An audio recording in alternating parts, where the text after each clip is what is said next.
Well,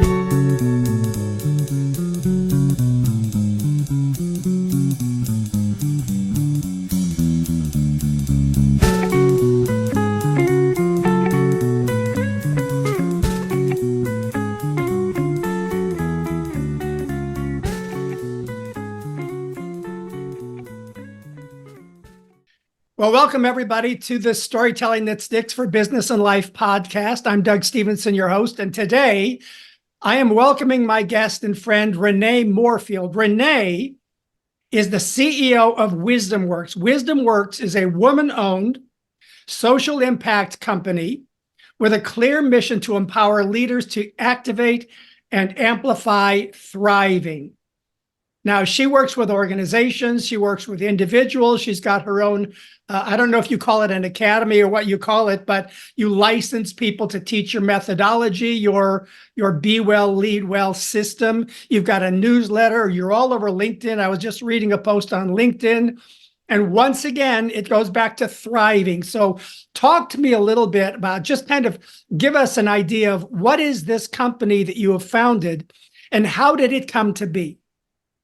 Wow, well, that is a big question. And thanks, first of all, for having me on your podcast, Doug. You and I haven't had a chance to connect in a number of years, and it's always a treat. Every time I see an email from you or a communication from you, I just start smiling because I have such good memories of when you lived near us, and it's now good to connect again. Yeah, thanks. Colorado Springs is fond in my heart. Yeah. So I co-founded Wisdom Works with my husband, David, who is still a part of the company somewhat, but mostly retired now. He's thriving as someone who is retired. We founded it 25 years ago, and our early tagline, and still our tagline, our first tagline was healthy leader, healthy business, healthy world. Today it's thriving leader, thriving organization, thriving amplified. So we haven't changed our focus much at all. We've just shifted the language a bit. And I think what we were noticing then, after working in global companies for already many years at that time, is we were seeing that there was so much focus in organizations on efficiencies and driving towards certain results that we were forgetting that how we work together shapes the results we get. So many organizations weren't really including all the people factors, all those psychosocial factors, all those spiritual factors, all those mental emotional factors that really support whole people showing up to do work together, to innovate together, to create something extraordinary together. And we wanted Wisdom Works to be about that, to help leaders examine the extent to which their organizations were truly thriving and the people in them were thriving, and including the leaders themselves. So as far as so that was the focus on thriving.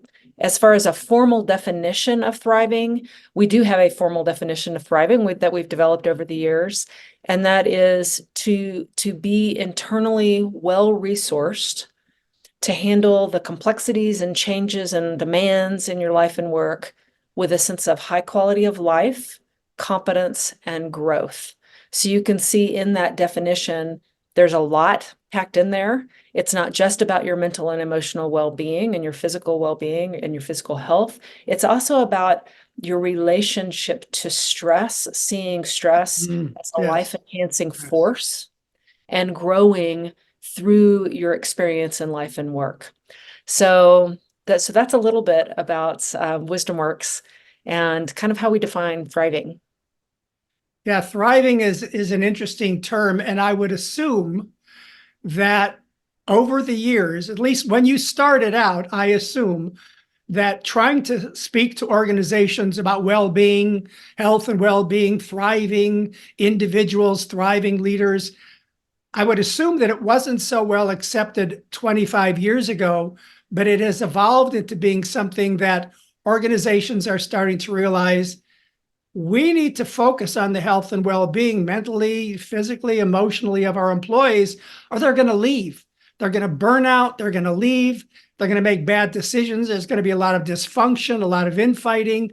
So how has the acceptance of an organization like yours and the concepts that you teach around thriving and well-being, how has that evolved over the years into being more accepted as a mainstream thing?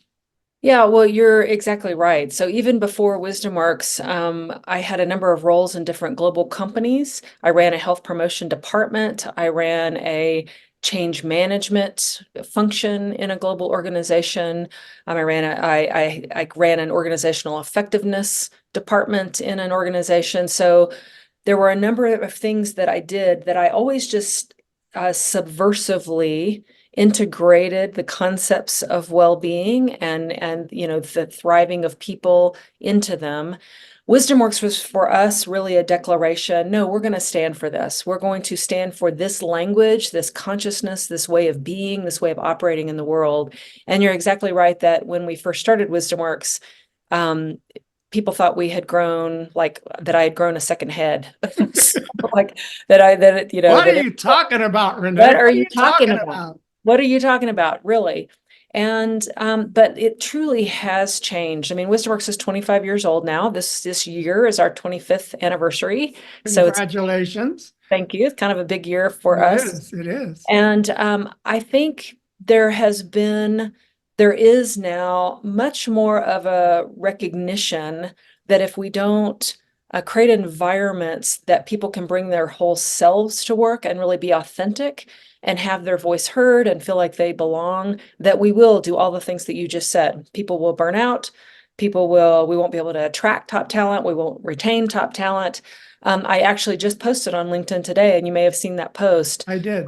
A colleague of mine, Juan of Emmanuel Deneuve, and his team at the Wellbeing Research Center at Oxford University showed from some very robust data looking at stock price and the well-being of organizational employees and seeing a direct relationship between when people feel like you care about their well-being, it shows up not just in your profitability, but also your stock performance. So, and there's a direct connection there. To me, there's no longer a need for making the business case anymore. It's like when I first started WisdomWorks, we had to make a business case constantly. There's so much data now in the research and also from pragmatic data from company examples, that to not go down a path where you're supporting the whole person at work and designing work environments where people can leave work more refreshed, more well, more having grown as human beings, more capable than when they came. To not do that is a real misjudgment when it comes to organizations themselves. So I'm excited. I think right now we're in a time where there is much more of a focus on this. Yeah, so I think we're in a place now where there's no doubt that if you want to create a system that thrives, you also need to focus on people that thrive.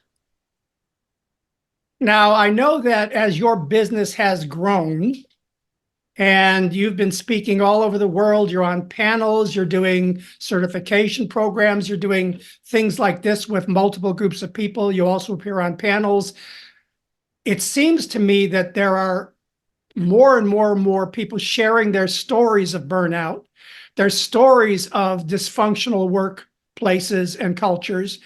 And those stories are what you can use to help people to understand the before and the after, the before health and well-being and the after health and well-being, before we had these kind of programs that you're bringing into organizations and this consciousness that you're bringing forward and helping people to realize, and the after, because stories basically to me are always about the before and the after. Before I got healthy, after I got healthy, before I was, telling stories, after I was telling stories.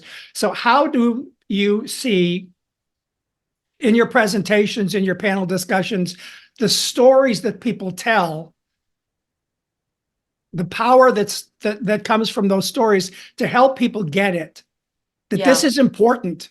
This isn't just theory. This isn't just profitability. This is human beings that are really having a hard time and they need some help. And this Be Well, Lead Well initiative can help, not just individuals, but organizations. You help the individual, you help the team, you help the organization. So where do stories play a role in this? Stories are huge. And I know you've been focused as a storyteller for pretty much your whole life. I was going to say career, but I bet your whole life, Doug, you were a natural storyteller. And I think storytelling is a powerful tool for learning and a powerful tool for transformation. So when I step back just from our work world and just think of us as human beings, I think we are naturally story making and storytelling creatures. With every moment we're in, we are creating some story about that. Some of those stories help us experience greater wholeness, greater connection, greater balance, greater sense of kind of that internal well-being that we're discussing. Some of those stories disconnect us. They're stories of bias, they're stories of discrimination, they're stories of either or, they're stories of us and them. So some of those stories really disconnect us. So I think stories themselves, when we're working with, let's say, an individual leader or a team through some of the coaching work that we might do or the transformative work that we might do, it's one thing to support that person or that team in identifying action steps and behaviors that they can step into. So that's one thing, and that is actually very useful. But I find what's even more impactful is to help them explore what are the stories driving their behavior in the first place. Because when they start to get to those stories, whatever those stories are, stories of competition, stories of collaborations, whatever those stories are, they can make a decision. Are these stories still serving us? Is this story still serving me in my own life? We can all ask that when we find ourselves in a story.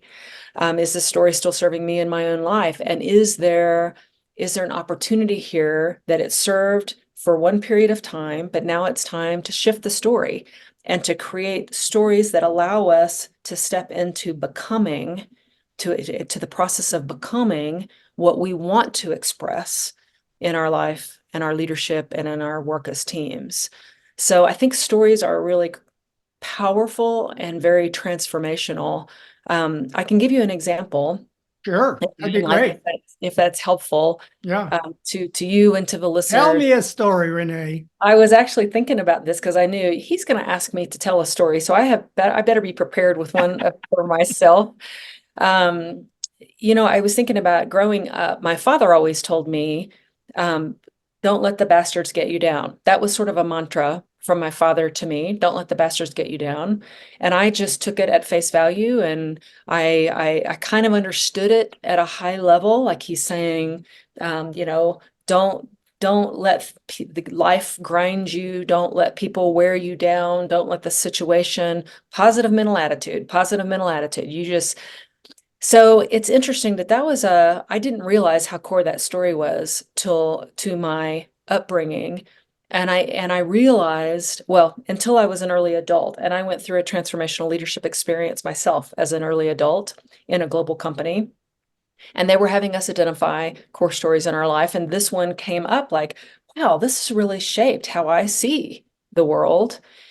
And once I realized that, I realized two things. One, he was doing it to really make me stronger, particularly Mhm. as a female Yes, yes. in a world that's often not, or it wasn't at the time, things are changing, but wasn't at the time designed for the empowerment of women. So he was doing it as to protect me and to make me strong. So I really got that. And even as I'm saying that to you, I can feel that in my chest. I can feel my heart open up. I can feel Yeah. an appreciation for my dad, who, by the way, died at the start of COVID. So I feel this deep connection with the story. But I also realized as an adult that it wasn't a story I wanted to live by anymore. Like I kept asking myself, who are the bastards?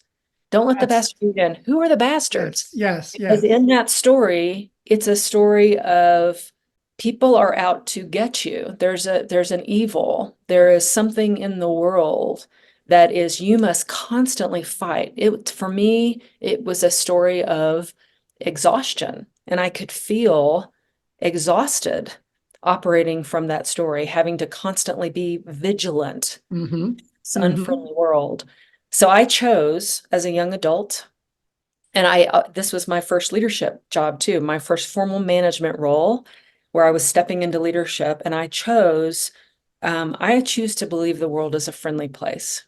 I choose to believe the world is a friendly place. And so my strategy will not be not letting the bastards get me down. Yes, I want to be a strong woman and a strong leader, a good leader, but it won't be from the story that there's bastards out to get me. It will be from the story that the world is friendly, that people are generally trying to do the best they can, given what they know, and that we have this innate capacity and potential for well-being that we haven't even truly connected with yet. And that became my new ground as a leader, and it really affected my life. Kind of to add to that, later on, so a number of years later, I was reading some different quotes that I was using in some leadership development work that I was doing. And I learned that Albert Einstein said that the most important question facing humanity is the universe a friendly place? That's one of the most important questions that we're all facing, that we each have to decide what world we're actually living in, and that every person has to answer this for themselves. So that it just really hit me later on. Wow. I came to that question pretty early with the help of my dad, with the help of his "don't let the bastards get you down." And then Albert Einstein continued to say, if we decide the universe is a friendly place, we will use our technologies, our scientific discoveries, our natural resources to create tools and models for understanding that kind of universe, to really evolving that kind of universe. So our very sense of power, our sense of safety, and our well-being can come from this kind of story about the universe. So that's just to share with you how deeply I believe that our stories shape how we see ourselves in the world, and therefore how we show up in the world. Yeah, it's so embedded in our cultural upbringing, generation to generation to generation, based on our parents' belief systems that they pass on to us through just a phrase like that. Don't let the bastards get you down. But inherent in that is the word bastards. There's bastards out there and they're out to get you. And that creates this dynamic within you. And then you live out, whether you know it or not, the story. Right. And I know that it's different for men and for women, and it's different for men and women in different generations. I grew up in the 50s. I mean, that's a long time ago. My parents were World War II and Depression era parents. Well, their belief systems and the things that they passed on to me in the 50s started to get challenged in the 60s by the whole cultural revolution around me.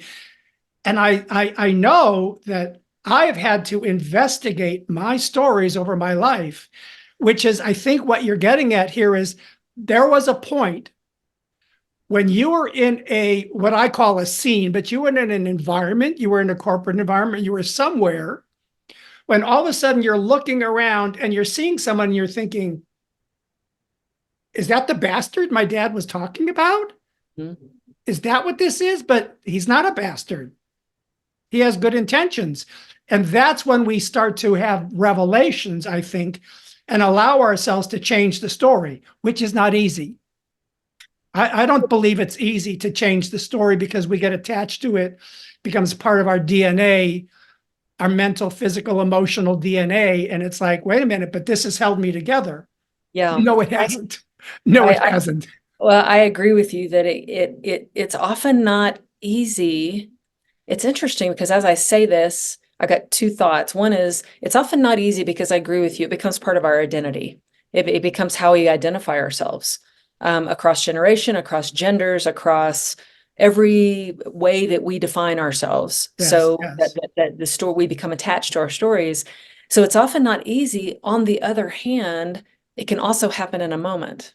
So when you said the word revelation, which I hadn't thought about in this context, but there's often a moment where you have an experience, and it's an experience that opens you and you allow to open you, and you see the world, you perceive yourself and people in the world with almost with fresh eyes. And in that moment, you're changed. So your story may need to catch up to that moment, But in that moment, you know, I am different. And I think that's the process of evolving. I mean, I think that's our continual process of evolving over a lifetime, no matter what age. We always have that potential to be to re-look at the stories that have shaped who we are, to open ourselves to new possibilities. And because we open ourselves to new possibilities, to move in the world with new ways of relating, new ways of acting, new ways of being. That to me is the fantastic, marvelous part of being human. It really is, that we have this capacity.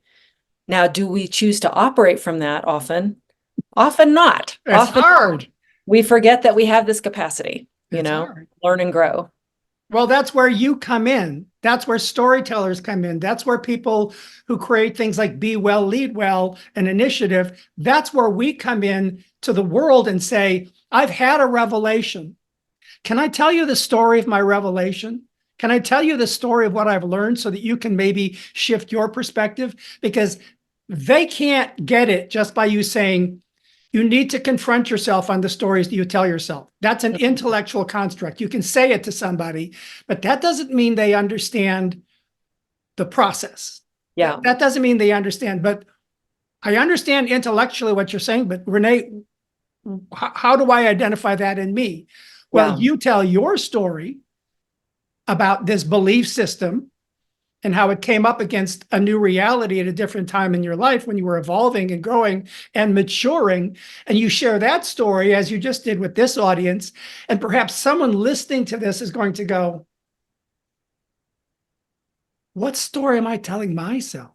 Mm-hmm. And because you share the story, it invites the listener passively into considering, well, maybe I have a story that I need to confront. Because as a man growing up, you get messages. As a woman growing up, you get messages. And those messages about how to be a man, how to be a woman, and then you go into corporate and like, well, how do you be a woman in corporate? How do you be a man in corporate? How do men lead? How do women lead? It gets so complex. But the way the complexity gets simplified, I believe, is I have a revelation about something that I'm doing that's not working. I sit down and I figure out, well, what is that story and what is the lesson? I share that story and people come up to me after I share a story, and I know you've had this experience. You tell a story and people approach you afterward and they're like, oh my gosh, that was transformative for me, the listener. And it's just such an amazing thing because we can put it on paper. We can say it, but when do people get it? When the story is revealed, I think. But that means I have to investigate my stuff. Right. Right. I have to Right. look deeply into Douglas and go, what's your stuff, Douglas? What's your stuff? Now, I want to shift a little bit because I know that you talk about all of these things and you do all of this work and you do all of this speaking and engaging and everything, but you have to thrive. You have to find life balance within yourself. You have to figure out a way, well, what can I do that feeds me? And I know that bike riding is a major part of your life. I mean, I see pictures of you with your helmet and with your bike and with your friends out there, and you're doing some amazing bike excursions, not just riding the bike, but I mean, you did this whole thing up the West Coast. Tell us a little bit about that. And what was that all about in terms of your personal ability to thrive? And what lessons did you learn doing that? Because that was hard. Yeah. I adore bike riding, and I have actually connected with what is it about bike riding that I love so much. Growing up, I would think I was a more serious and responsible kid, and kind of went through my childhood very more serious and I responsible. can see that in you. There's something that happens when I get on a bicycle that it just feels like play, like just joy and play. There's something about just even right now thinking about bike riding. Makes you I happy. feel more energy. Yeah, it makes me happy. So yes, we've done lots of bike tours, some in Europe, which is really set up well for that kind of travel. And we've done some in different states in the US. Our longest one was the one you mentioned where we went from San Francisco to Mexico. It was Wow. fantastic, over 12 days. It was really great. Um, Probably some of the best lessons I've learned in life have been on the bike. And yeah, there are a couple of stories of some bike rides. I'm trying to think of one. We were in Utah, and I'm trying to think exactly. It was the Cedar Mountain area of Utah, but it was around, we were riding around Zion and Bryce National Park, and there was one day where we had to go 33 miles up and 33 miles down. So Mhm. this was one of those where you're not going to get a lot of rest unless you just get off the bike because you're either going up or you're going down. You know, with that one, for some reason, because I knew what was about to happen the next day, I'd already seen the profile of what the landscape looked like, that, you know, geographical profile of it. So I knew this was going to be one of those, could be a slogging kind of day, just pedal. I just decided to myself, I'm just keep pedal at an even pace, keep breathing, keep pedaling, and notice my surroundings. That was just my goal. Don't worry about the end of the ride. Just do that. And I have to say, Doug, on this ride, I felt bliss is the word that comes to me. Just bliss, sheer oneness with the planet, sheer oneness with the sounds around me, sheer oneness with my muscles working. I really had hours of this experience of complete happiness, just complete happiness. And then I see a sign that says, I think it was Cedar Breaks National Monument parking lot soon, coming up soon, which was our top of our ride. And I knew that. I had lost so track of time. I was so in the flow that I'd lost track of where I was in the ride. I wasn't looking at my mileage. I decided not to look at any of that. And I see this sign, Cedar Breaks National Monument soon. And so all of a sudden I realize, oh, I'm almost at the end of the ride. Oh, I better start paying more attention to, you know, to the mileage and the ride itself. So now I'm really starting to work, trying to get up the hill because I've obviously only got a few hundred yards to go. I turn a corner and I see Cedar Breaks National Monument parking lot soon. And I'm like, I just got that sign. This is ridiculous.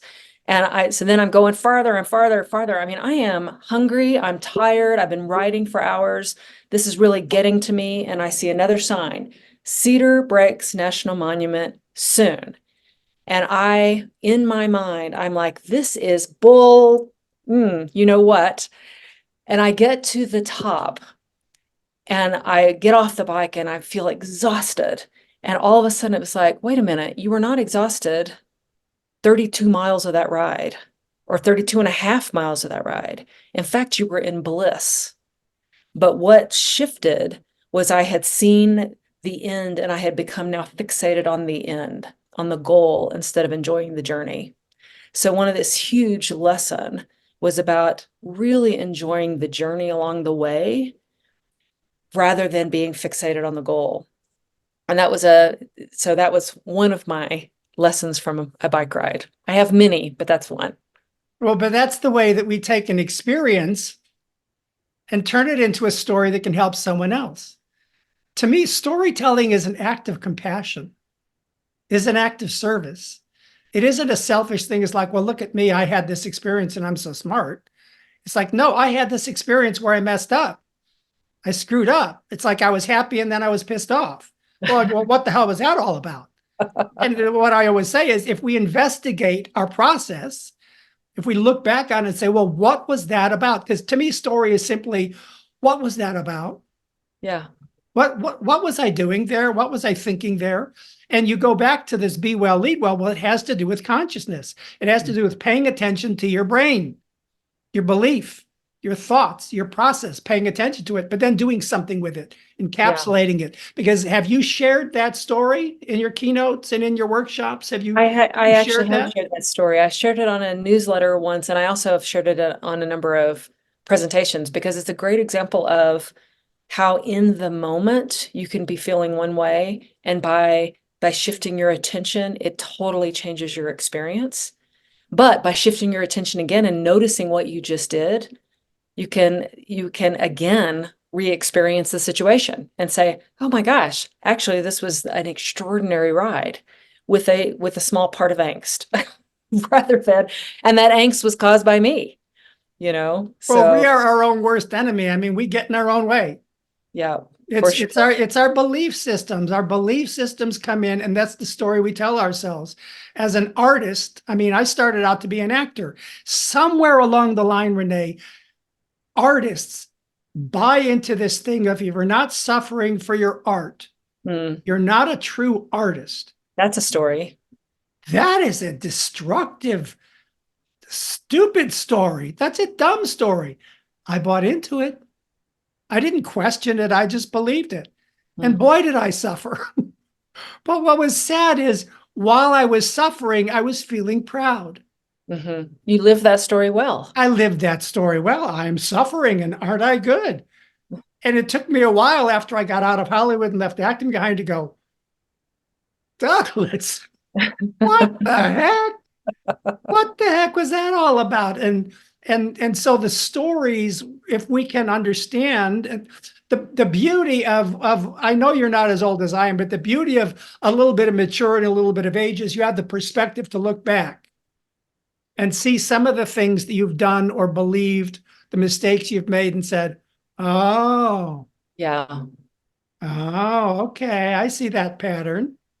I see how I contributed to that pattern. So with your initiative, tell me a little bit about your Be Well, Lead Well certificate program. Tell me a little bit about how you decided, I'm not just going to teach this one-on-one, me, Renee.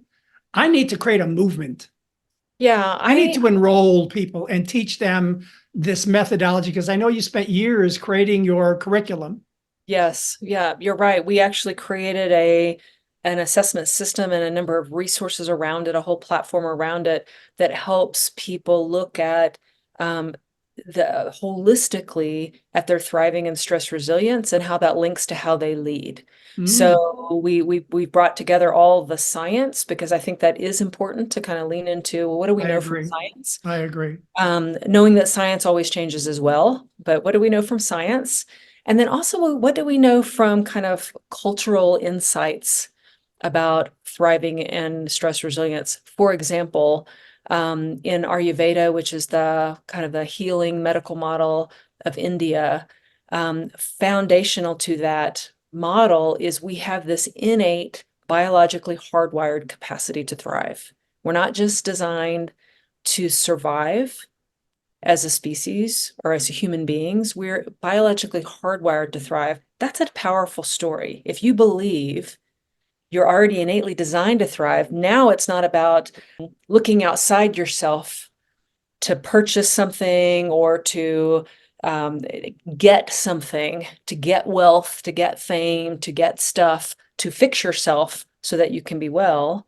It's more about looking at internally, how do I bring forth this innate capacity to thrive? So our assessment system helps people see the paths for doing that and exploring that in their own life. And at some point in my career, I realized when we created WisdomWorks, we never created it as sort of the Renee Moorefield and David Moorefield show. It was never to be that. We wanted it to be an entity or I don't know what the right word is, but something that had a life well beyond us. And so when we built the Be Well, Lead Well platform and then the Be Well, Lead Well Pulse assessment system, we started a certification program that is certifying people around the world to bring this kind of thinking and this assessment into their work. Right now we have close to 250. We just did our 15th certification program. So we have close to 250 professionals. They're human development professionals, leadership development, team development, organizational development, executives themselves. About a third of those people come from North America, about a third from Europe, a little bit smaller amount from Asia Pacific. And then we've got a couple of people from different countries in Africa now and Latin America. So that excites me a lot, because I think this conversation about thriving as a world it is a global conversation. It's not an American thing, and it's not a French thing, and it's not a Kenyan thing. It is truly a global conversation. And so we've purposely been trying to um, grow a community around the world that feels connected to one another and that feels like they can gain support and lean into each other for bringing this kind of consciousness and science into the work that they're doing in organizations they're working with. So this community is really awesome. They're working in places that I personally have never worked. For instance, the education system. We have a whole group of what we call certified guides in the UK that have brought Be Well, Lead Well Pulse along with some transformational work to principals and teachers in the UK. Well, the education system across the UK, they're working with education Wow. principals and teachers, and Wow. that's not a group will probably ever work with, but this community can. So it's super exciting to see all the different ways that this group of people that is growing, by the way, we have more certification programs coming up, how they are advancing, thriving through coaching, through team development, through their work with businesses, through their work with brands, helping brands reframe how they activate well-being for consumers. So it's pretty exciting. 250. Close to. I don't know the exact number. It's close to Well, 200. but you know I don't want what? to overstate anything. So That's it's pretty awesome, though, because you started out with a revelation and understanding that something needs to change. I'm going to be a change agent. I'm going to be one who's going to do this. You are smart enough. I mean, one of the things that I love about you is you don't just approach something from one way, you approach it from multiple ways. The science of it, the humanity of it, the heart and soul and spirituality of it. You combine all of that together so seamlessly, so brilliantly together in a way that anybody that has any kind of learning system, the left brainers, the right brainers, the technologists, the teachers, the nurses, the leaders in a corporation, all of them can go, well, there's enough science here for me. Oh, well, there's woo woo. I like some of the woo woo. There's the spirituality, there's the yoga, there's the emotional, there's all of those kinds of things. But what I love about this is people from all walks of life can find this accessible. But I would assume that one of the parts of this is that when people come together for these assessments, in order for them all to bond with each other, there's a lot of storytelling. Can you tell me a for little sure. bit about that? Sure. Well, two ways that happens. One is when anyone in this community that I just mentioned to you, that's close to 250, is using the assessment with people that they're serving, groups that they're serving.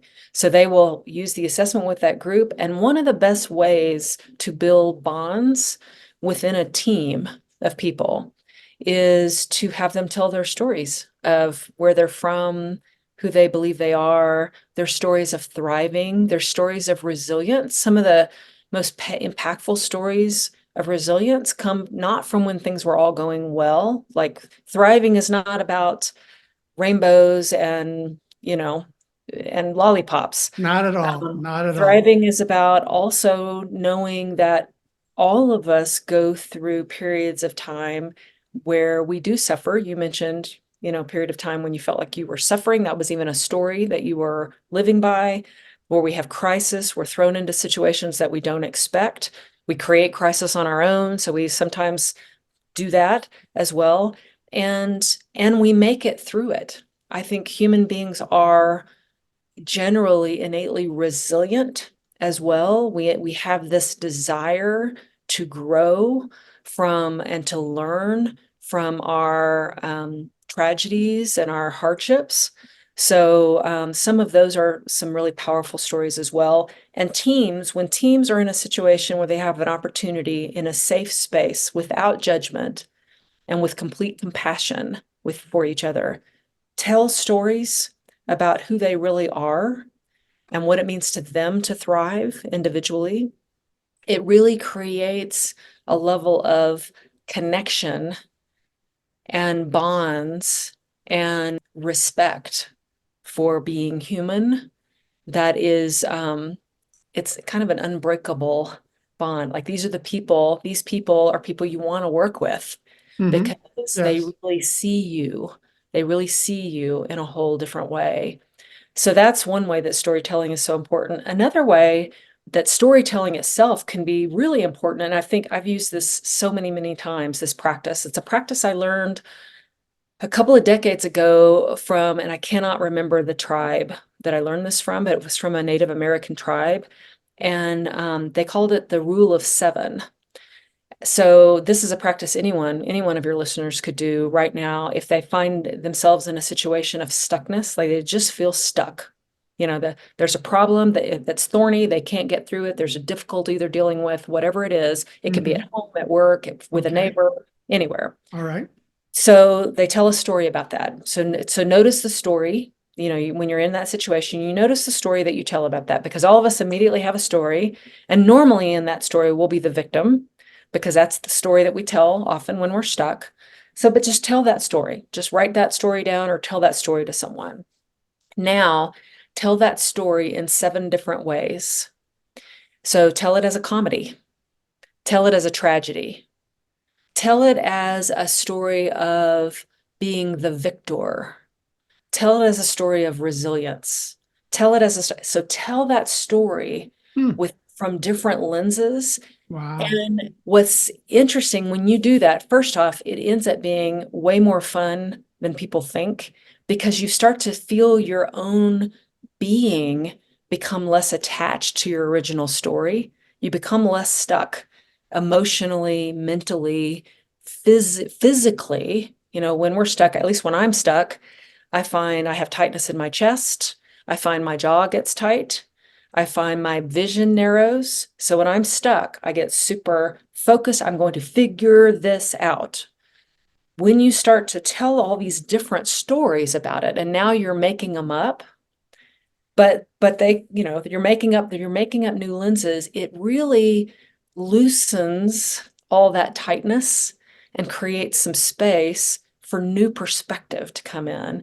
And when there's new perspective, there's new possibilities for action and action to support you with that original problem. So this is a great practice for dealing with a problem. It's a great practice for innovating, like when you're wanting to totally innovate within a team. So those you asked me a couple of ways that well-being was, how do you use the stories themselves? How are stories powerful in groups? And those are a couple of ways. That's fascinating. I love that seven ways concept. The rule of seven. Yeah. The rule of seven concept. I love it when we can look at something and then say, let's reduce it down to a rule or a procedure or a process or steps Or a tip. Yeah. or a tip, because the world is complex and there's a lot of stuff spinning all of the time.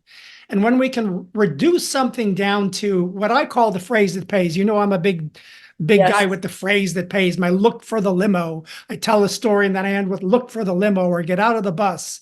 I find these, and it's always that nugget, like the rule of seven, that somebody can recall from this entire podcast and go, the rule of seven. And it's catchy. And Mm-hmm. the brain grabs onto it because they go, I could do that. Mm-hmm. Because I think what story does is story allows someone to go from, I can't do that. That's not me.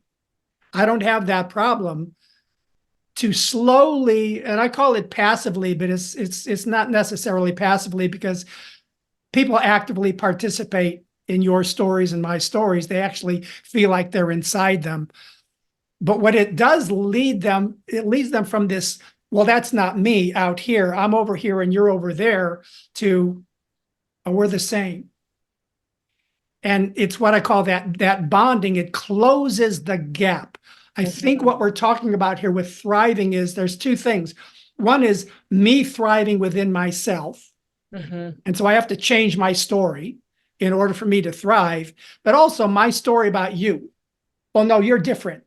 Totally. You're not the same as, you don't have the same stuff going on as me. There's this polarization.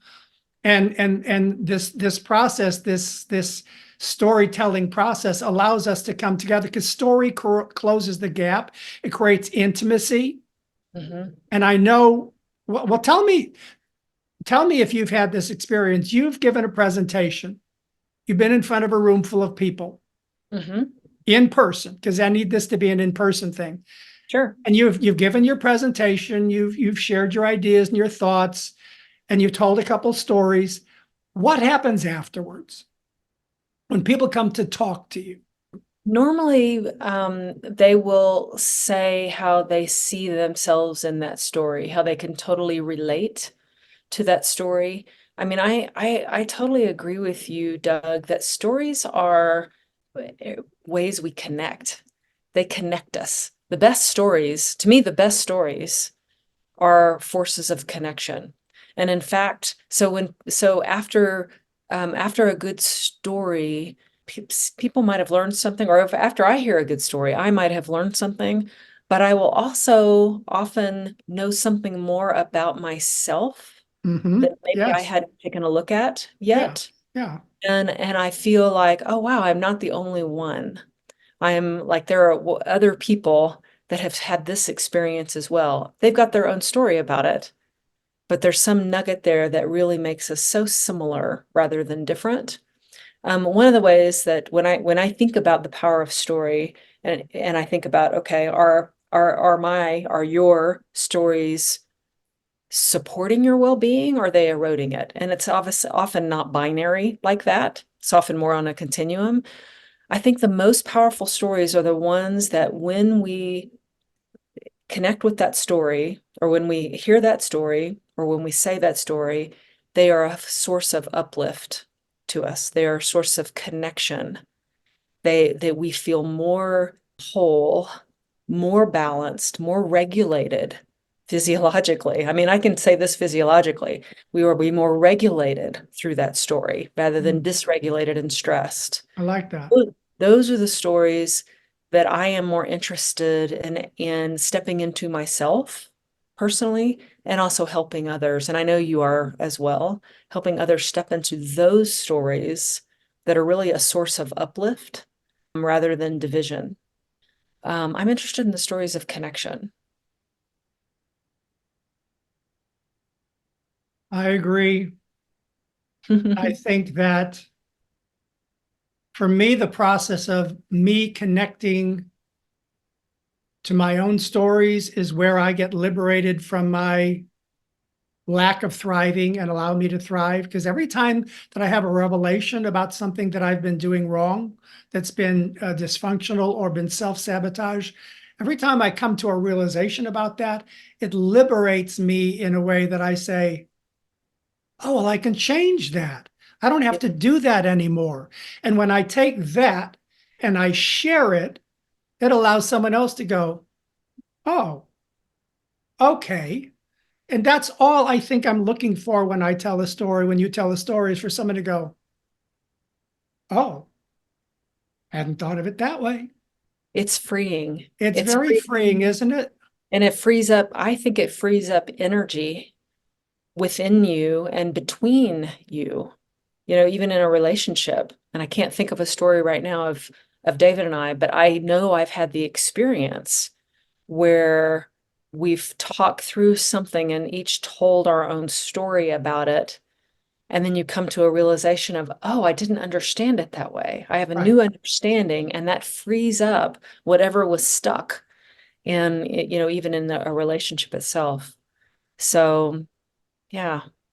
Thank you for asking these questions, by the way. I think the work that you're doing in the world to help people see the stories within them and understand the power of the stories influencing them is really important work. And then you're also helping people in a way that is just so impactful. I've experienced it myself personally when you helped me with a keynote engagement one time. Um, you're helping people also tell the story, to tell the nuggets, get to the essential nuggets so that they can then share it with other people to really kind of advance well-being and thriving and potential in the world. We do good work, don't we? It's a joy. It's a joy It's our gift. and a privilege. It's really a privilege to be in Well, it this. is, it's a joy and a privilege, but as I said, it's a gift of compassion. It's a way of saying to the world, I've had these things happen to me, but I don't want to just hold on to them and just feel like I'm just going to keep them to myself. No, I need to share this. You need to share Be Well, Lead Well. You need to get it out there. It's bigger than Renee. And my story theater method is bigger than Doug. Mhm. And as we take what we have come up with out into the world can be changed. It can be affected. We can create that little, what is that Chinese thing when a butterfly flaps its wings in California? There's a breeze in China or something. I don't know Yep. what, do you know what that one is? Yeah, I do. I do. So, I don't remember it exactly, but that's the sentiment. It's well, like you're the butterfly. you take an action over here and that you never know the ripple effect that's being, our breaths are even connected. The breath you take right now is connected to the breaths taken around the world. So thank you. Well, thank you, Renee. This has been very heartwarming, very real, very honest, very educational for my listeners. So take a moment to just tell us how they can follow you. Where can they follow you? I know you're on LinkedIn, but where can they follow you? How can they get involved in your Be Well, Lead Well initiative to maybe, check out, do I want to get to be a part of what she's doing here and get licensed, certified, whatever? Sure. So how can people find you? A couple ways, LinkedIn for sure. So it's just LinkedIn and Renee, Renee Moorefield, Moorefield. Our company name is Wisdom Works. So it's wisdom-works.com.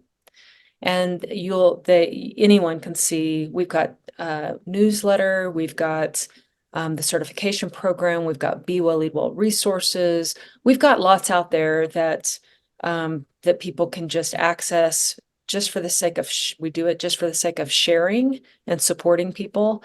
And that's also a way to get in touch with us as well. I'm sure a lot of people are going to be very interested in learning more about you because you're fascinating. The work that you do is fascinating. The work that you and David do is fascinating because I know this has been a journey that the two of you have been on together. For sure. And I'm sure he has influenced the work because your work on Be Well, Lead Well is also the work of your relationship. Totally. It really is. For me, Wisdom Works has always been an expression of us. And so when he retired, it was a big change. He's still involved, but he really realized I'm ready to make music the centerpiece of my life. So when he retired, that's exactly what he's done. He's, in a band and doing a lot of gigs. I'm going to a gig tonight for him. And yeah, so He is thriving. he is thriving. He really is. He's found a new way to thrive. Yeah. Going back to his core, which is music. Good, good, good. Awesome. All right. Well, Renee, thank you so much for sharing yourself with us today. And I look forward to watching you on LinkedIn and seeing more about what you're creating. It's been great. Well, keep on sharing your good work too, Doug. You've been doing it Thanks. for years and it really makes a difference. Thank you. Take care. Bye.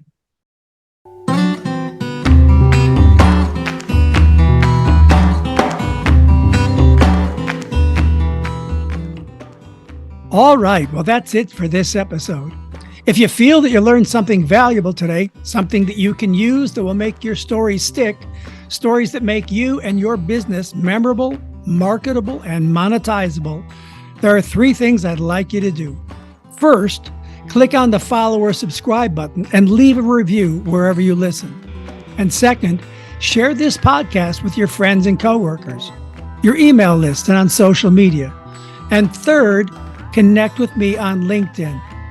And when you're ready to get serious about taking your stories to the next level, or if you have an important speech, presentation, or TED Talk coming up, or if you want some guidance on how to make the transition to becoming a professional speaker, let's schedule your free 30-minute coaching session where we can get to know each other and see if we're a good fit.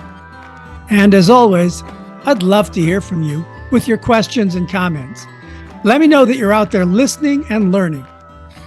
You can send an email with your questions, comments, and suggestions to Deborah@DougStevenson.com. That's Deborah, Deborah, @DougStevenson.com.